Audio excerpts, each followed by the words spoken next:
Hi hello friends, welcome to Chikku Mikku family. ಎಲ್ಲರೂ ಹೇಗಿದ್ದೀರಾ? ನಾನಂತೂ ತುಂಬ ಸೂಪರ್ ಆಗಿದ್ದೀನಿ. ನಾನಿವತ್ತು ನಿಮಗೆ ಮಲ್ಟಿಪಲ್ ಟಿಫಿನ್ಸಲ್ಲಿ ಯೂಸ್ ಮಾಡಬಹುದಾದಂತಹ ಒಂದು ಮಸಾಲ ಪೌಡರ್ನ ಹೇಳ್ಕೊಡ್ತಾ ಇದ್ದೀನಿ. ಸೊ ಹೌದು, ಇದನ್ನು ನೀವು 1 ಸ್ಪೂನ್ ಅಥವಾ 2 ಸ್ಪೂನ್ ಕ್ವಾಂಟಿಟಿಗೆ ತಕ್ಕಂಗೆ ವಾಂಗಿಬಾತಲ್ಲಿ ಹಾಕ್ಕೋಬೋದು, ಟೊಮೆಟೊ ಬಾತು, ಪುಳಿಯೋಗರೆ ಅಥವಾ ghee rice, jeera rice, pulao ಈ ಥರ ಎಲ್ಲದಕ್ಕೂ ಯೂಸ್ ಮಾಡ್ಕೋಬೋದು. So come on, let's see how to make this. So first ಒಂದು ಕಡಾಯಿಯಲ್ಲಿ ನಾನು ಚಕ್ಕೆ ತೊಗೊಂಡಿದ್ದೀನಿ, ಒಂದು 4ರಿಂದ 5 ಲವಂಗ ತೊಗೊಂಡಿದ್ದೀನಿ, ಹಾಗೆ ಅನಾನಸ್ ಹೂವು ತೊಗೊಂಡಿದ್ದೀನಿ. ಈಗ ಈಕ್ವಲ್ ಕ್ವಾಂಟಿಟಿಯಲ್ಲಿ ಕಡಲೆಬೇಳೆ, ಉದ್ದಿನಬೇಳೆ ಮತ್ತು ಕಡಲೆಬೀಜ ತೊಗೊಂಡಿದ್ದೀನಿ. 1 ಸ್ಪೂನು ಕಡಲೆಪಪ್ಪು ಹಾಕ್ಕೊಳ್ತಾ ಇದ್ದೀನಿ. ಇದನ್ನೆಲ್ಲ ನೀಟಾಗಿ ಹುರ್ಕೋಬೇಕು.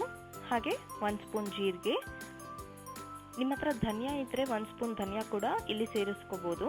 ನನ್ನ ಹತ್ರ ಧನಿಯಾ ಇರಲಿಲ್ಲ, ಹಾಗಾಗಿ ನಾನು ಧನಿಯಾ ಪೌಡರ್ ಯೂಸ್ ಮಾಡ್ತಾ ಇದ್ದೀನಿ.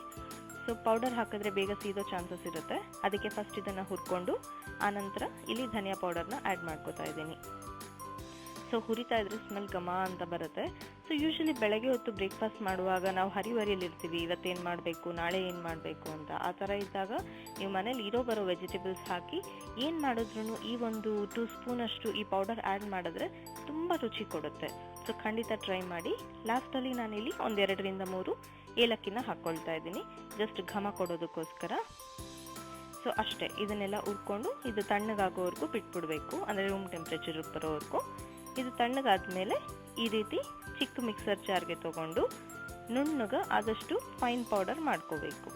ಇದನ್ನು ಮಾಡಿ ನೀವು ಏರ್ ಟೈಟ್ ಕಂಟೈನರಲ್ಲಿ ಇದನ್ನು ಅಪ್ ಟು 2 ಮಂತ್ಸ್ ಸ್ಟೋರ್ ಮಾಡ್ಬೋದು.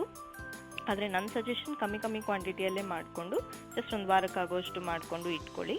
ಸೊ ನೀವೇನಾದರೂ ತಿಂಡಿಗಳು ಮಾಡಿದಾಗ ಅದರಲ್ಲಿ 1 ಸ್ಪೂನು 2 ಸ್ಪೂನು ಕ್ವಾಂಟಿಟಿಗೆ ತಕ್ಕಂಗೆ ಹಾಕೋಬೋದು. ಅಷ್ಟೇ, ನಮ್ಮ home made multipurpose powder ready. So hope you like this video. ನೀವಿನ್ನೂ ನಮ್ಮ ಚಾನಲ್ಗೆ ಸಬ್ಸ್ಕ್ರೈಬ್ ಮಾಡ್ಕೊಂಡಿಲ್ಲ ಅಂದರೆ ದಯವಿಟ್ಟು ಸಬ್ಸ್ಕ್ರೈಬ್ ಮಾಡ್ಕೊಳ್ಳಿ. See you all in next video. Until then, take care.